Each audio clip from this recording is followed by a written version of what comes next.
if our level of unconditional positive self-regard or unconditional self-acceptance is low, then we're not going to have very much, if any, peace whenever thoughts are casting persecutor, rescue, or victim compartment drama triangle, or saying that other people are disapproving, rejecting, judging, or ready to punish us.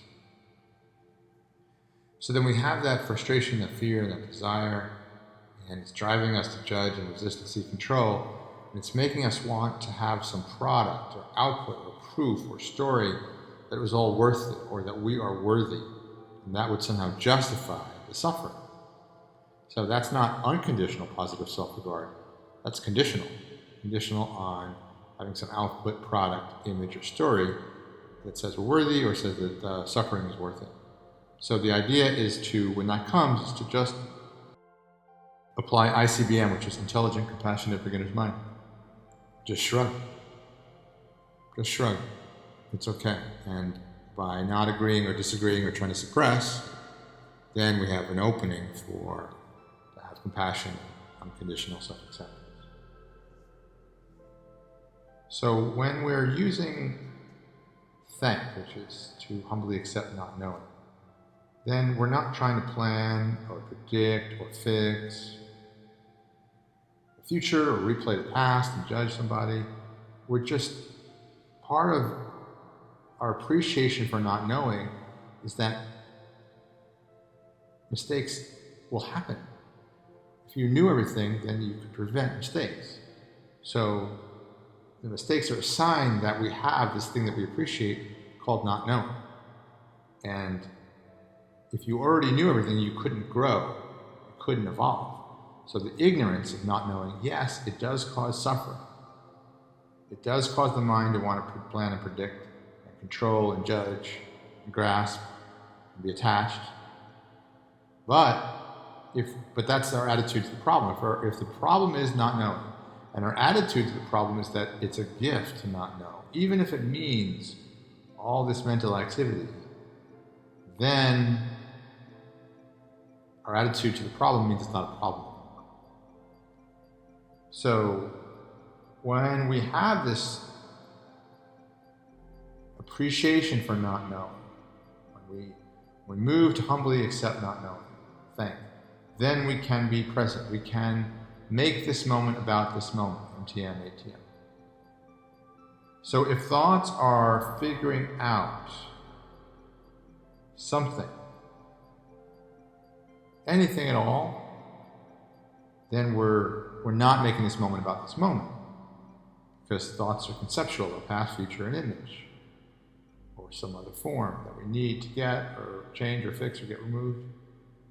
So that is a result of not having unconditional self-acceptance or unconditional positive self-regard.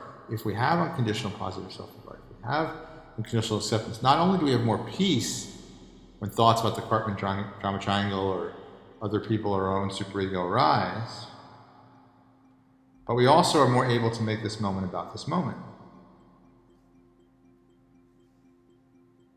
If the conditions of life go your way, then the positive self-regard is conditional. Something you have to maintain or defend or keep reminding yourself about. If it starts getting boring or not stimulating enough, you need to up the ante somehow. This is related to addiction, attachment. So if you have this conditional positive self-regard, not unconditional, but conditional, then there's no impulse to find the ideal parent figure. There's no impulse to find unconditional self-acceptance. There's no impulse to find unconditional positive self-regard, because you've got conditional. Why would you give up conditional self-regard if you have unconditional? It's working out for you.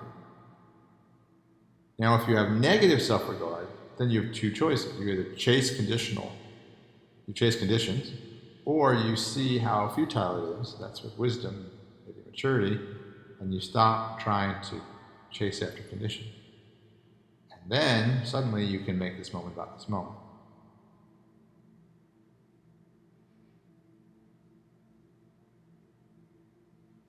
You can't be present if you have some conditions to maintain and defend. When you are lost,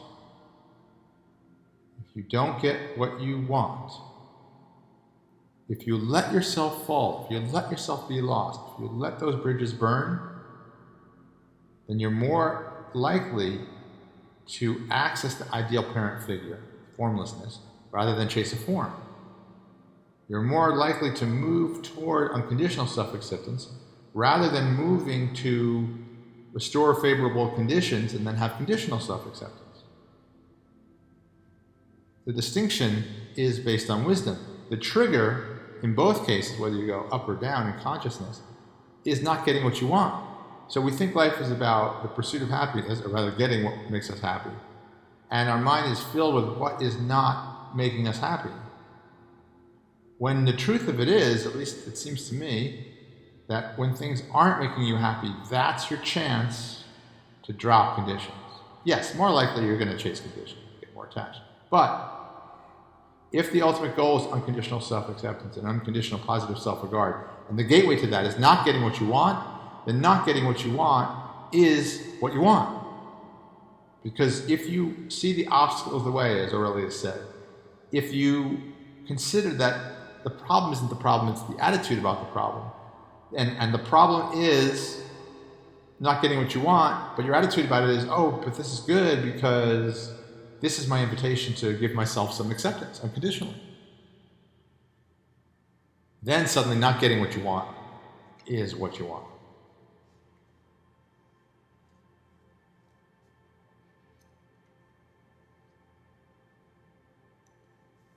If we make this moment about this moment, we're at peace. But if we can't, then that's our trigger for compassion. Whatever's coming up, whatever resistance, judging, seeking control is coming up, that is where our compassion goes. If it doesn't, then we're not making this moment about this moment, and we're polarizing to sphere 8, negative adaptive child, sphere 7, negative free child. The left side of the tree of life is static.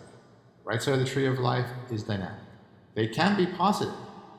You can be positively dynamic as positive free child in the sphere 7, moving towards something. But in that, you're in the flow state, you're making this moment about this moment. Similarly, if you're static on the left side and you have positive adaptive child, you're also making this moment about this moment because you're following the rules and adapting to expectations, not out of fear of future punishment, but out of the fact that it feels good. So the idea with thank, to humbly appreciate not knowing, is that if you knew it all, yes, you would be bored, but also there'd be no chance for growth. To appreciate growth and integration, there needs to be the existence, possibly in our own history, of non-growth, of regression, of poverty, of weakness, of stupidity, of feeling lost, even immorality. Because then you have something to grow out of, from. You have something that can be integrated. If you don't have that negativity, then how can you integrate anything? If everything's all positive or neutral, there's no integration or growth. Yes, there is the possibility of positivity bringing growth and being growth, but that's from a higher consciousness perspective. What we're talking about here is the growth from lower consciousness to higher consciousness. That journey requires, at least for some people and maybe for everyone in the history, things not going your way, things not working out, things not making you feel good about yourself, things not making you feel powerful. If you can integrate that, then you can move to higher consciousness. So we're constantly asking yourself, why can't I make this moment about this moment? What is coming up that is leading me astray? And then if we can't find it, we'll then just enter this moment and make it about this moment. If we do find it, usually it's about proof of worth. Usually it's about removing some fear or removing some desire but getting what's desired. And that fits into the vow of chastity and poverty. When we have the vow of chastity, we're simply saying, oh gosh, I'm being moved to quench a desire or be seen as desirable, and therefore I'm not using thank. I'm not using MTM, ATM. And I'm not applying unconditional positive self-regard. Same thing with poverty. If I'm worried about money, this is not that you're bad if you're worried about money or you're worried about desires and chastity. It simply means it's a trigger or an alarm bell that the vow of obedience, which we define as first at the call, spring, dawn, to humbly accept not knowing. If we are struggling with those vows, if we are polarized in sphere 7 negative free child or sphere 8 negative adaptive child, then it means we're not allowing and not appreciating not knowing. If you're in positive free child, you're dynamically fun with not knowing. That's the game. And if you're adaptive child, you don't know. All that you know is it feels good to adapt. That's all you know. And you can look at evolution as that. Right? Evolution is adapting to changing conditions. But also it contains free child in that it's innovated through mutation. Same thing with cultural evolution, language development. And the vow of poverty, you got to pay the rent. And so this causes this need for money, this need to pay the rent, this feeling of loss of freedom that is entailed with many jobs, if not most jobs, triggers the free child. And then the negative adaptive child gets worried, and the free child gets resentful. And all that imbalance causes suffering. And the weekend comes, and you try to relax, and it starts all over again. It seems dreadful, but it is the attitude about the problem that makes the difference. If you see it as, this is imbalance, to point me to the North Star, which is balance. I'm flip-flopping between sphere 8, sphere 7. Flip-flopping between free child and adaptive child. What I want to find is ideal parent figure. What I want to find is sphere 6. And I have no clue how to do that. So all I can do is have compassion when I'm out of balance.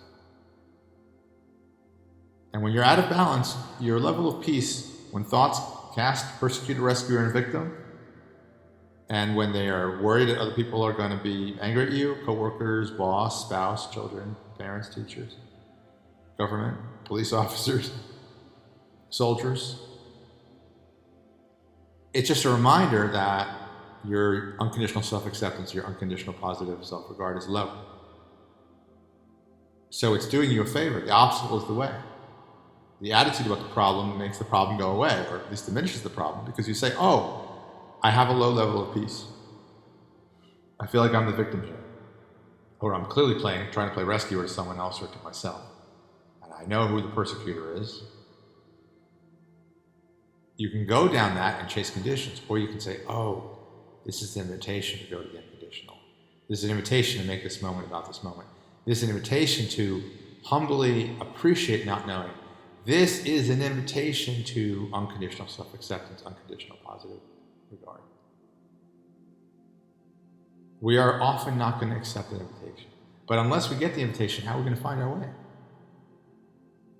And so, if all that this takes you to when you are back at work or getting ready to go to work or lamenting the fact that you have to go to work the next day, or whatever obligation, whatever static masculine concept is happening, remember that the static is on one side and the dynamic or free is on the other side. And the objective is not to vacillate between one and the other like a ping pong ball or a seesaw. The obstacle is the way. You want to be at the center of the seesaw. You want to be the net. You want to be the eye of the storm. Where you're making this moment about this moment, you're seeing the negative adaptive child, negative free child, sphere 7, sphere 8. You see that imbalance, and you're just bringing some compassion, some intelligence, some beginner's mind. And if you remember it, you humbly accept and appreciate not knowing. You make this moment about this moment, which just means there's no story, there's no content. And you give yourself unconditional self-regard, because if you won't, who is?